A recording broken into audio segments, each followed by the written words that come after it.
Hey, it's W5HR. Well, I thought I'd give a quick update. I decided before I bring the exciter back out here that I wanted to build this little supply, and I do.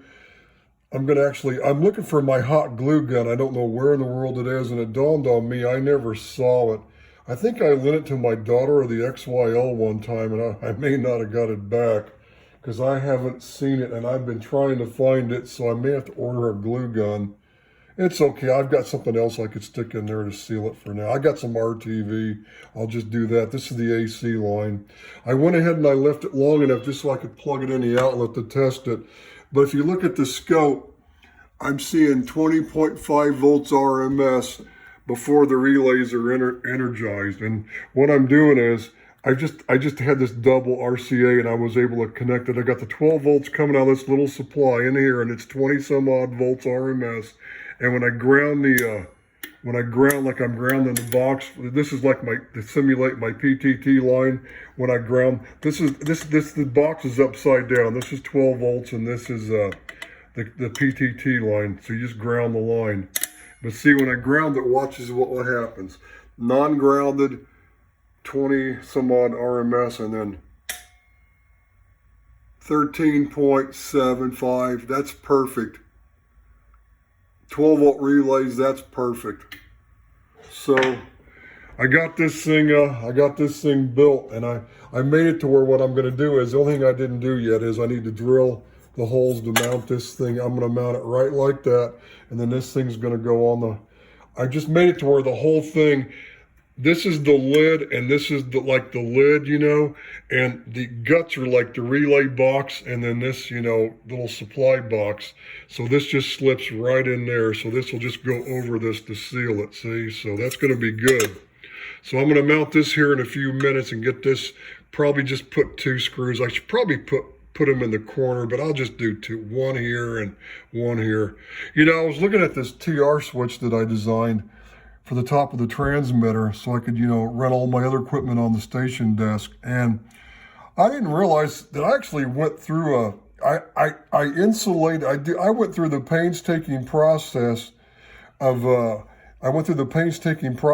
using insulated standoffs to isolate the frames of the relay from ground so nothing could ever arc or short to ground.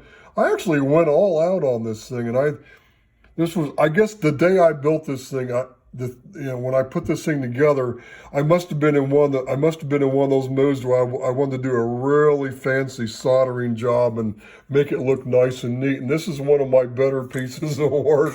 I actually went all out on this thing. It looks like it's everything. All the wires are all uniform and bent, and it's really slick the way I did it. And I did put the diodes across the relay so the RF couldn't switch them and everything.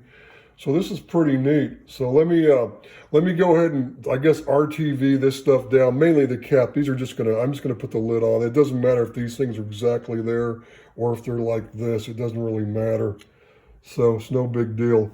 So what I'm gonna do is I got the ground jack for the PTT line, like when I was doing this to make the relays click.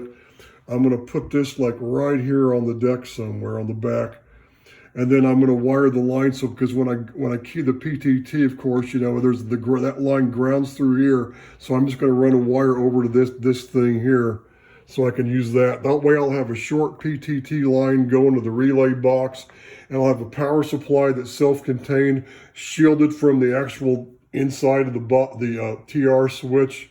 An external box that's mounted to the whole box on the outside. That's has a short cable and a short RCA cable going to it. So that'll be kind of RFI proof.